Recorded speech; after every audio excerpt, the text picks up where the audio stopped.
All right, so I'm going to show you a couple ways to keep warm and keep cold or cool off when the power's out. So first thing is you don't want to be heating the entire house. You want to be confined to the space you're in and just heat or just cool that area. So let me talk about dealing with the heat. Now there's a study that shows if you use a misting fan, you can cool the temperature in a 1,000 square foot room by up to 30 degrees. So if the power's out, we have power outages because there's too much use. So sometimes right in the middle of summer, the power goes out. So what do? Well, you have a couple options. If you have enough gas in your car, you bring it outside your garage, of course. You could sit in your car. I wouldn't recommend doing that, but it can be done. You just run the AC. If you have a Tesla, that's even better, especially if you can live near a supercharger. But you can run your Tesla and run the AC and just bring your elderly, very vulnerable family members in that. That's a cooling pod in your house. But if you want to cool the room you're in, and let's say you have to cook food in your kitchen, or you just want to sit in your office, in your bedroom, etc., it's very hard to sleep when it's uncomfortably warm. So here's a couple options. This is a USB battery powered fan, and it'll run over 6 hours on battery power. Now the advantage to this is you can keep it charged all the time, and then when the power goes out, you have your own power source. Of course, you can connect it to a USB power bank, and that way you can charge it from the power bank, and of course you could recharge this power bank or the fan itself directly just from solar. So that goes hand in hand with being hot summer months, the sun is out, just grab your 28-watt solar panel, plug it in during the day. You could run it while you're charging it, and that way you have some power. The other option, and I recommend using this in conjunction, is you have a sprayer bottle. You just fill that with water or distilled water. Distilled water is better because it doesn't get contaminated, it doesn't get blocked up, and you have the fan on, and then as it's on, you're just spraying in front of it, and that can have a significant cooling effect. So let's talk about when you're trying to do the opposite and you want to stay warm.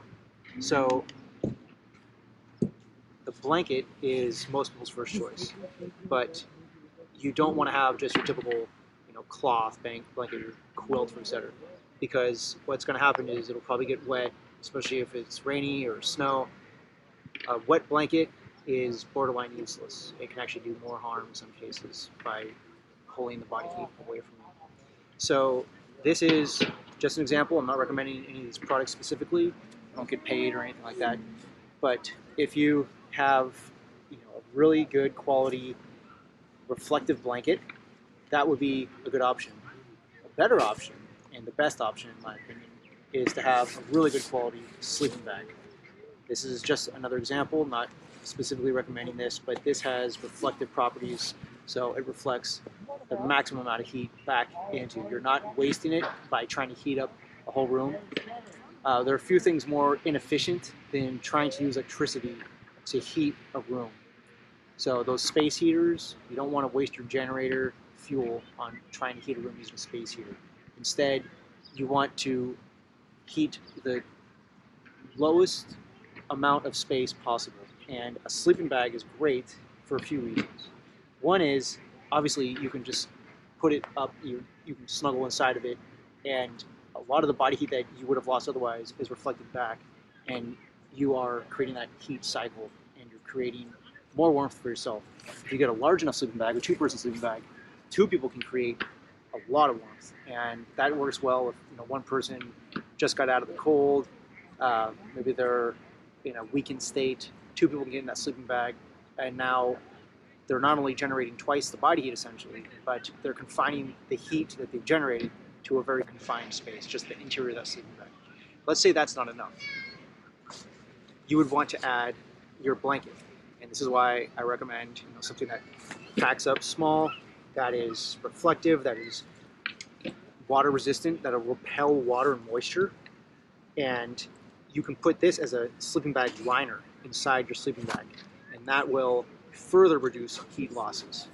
let's say you have to go out and you want to prevent the water from hitting you, you want to prevent the heat escaping. So contractor bag, heavy duty trash bag is extremely useful because you can make a poncho out of it. It will keep the water off, mostly. It will reflect the heat back in. So it also has tons of other uses. So if you want to create a water still, collect water in the ground, you would want to line it, collect water that. You can collect rainwater, use that for gray water, use that for flushing a toilet, using for hygiene. Not recommended for drinking unless you sanitize it, purify the water, of course. So there's other uses for it. Sometimes you just need to pile everything in a trash bag and go, and you want something that's big enough and durable enough to grab and not break. So you can also use this as a sunshade. So in addition to having cold winter months where you're trying to preserve heat, sometimes throughout the year you're trying to avoid the heat. So all you do is just tear this into one half. Now it's a sunshade, and it's also a tarp. So back into the winter months, if you don't want to, if you're outside, you had to bug out, you want to create a tarp, whether it's a rain fly or just on the ground, so you're not getting everything moist, wet. I shouldn't say moist. Then trash bag. So if I wanted to keep body heat in at a low cost way, and I use this before races, for Ironmans, where you don't want to have any gear at the start line because you're probably not going to get it back. So all you would do is just poke a hole in the corners, and then a starter hole at the top.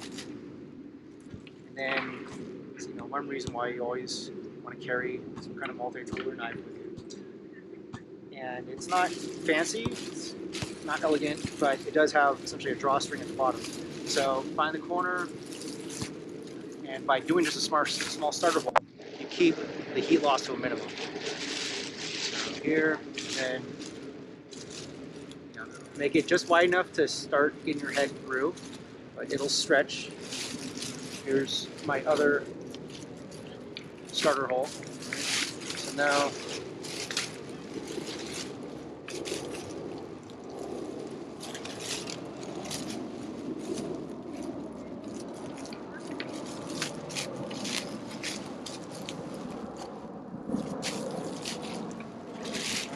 so you want to keep that hole as small as possible, so you don't want too much water getting in. Thanks. And this will start reflecting quite a bit of heat back inside. And then if you tuck this in to your pants, you're going to get even more heat reflected back in. All right, well, these guys have lost interest, so that means it's time to wrap it up. We'll try to end it without any closing remarks because those are useless. So thanks for watching. Hope this helps.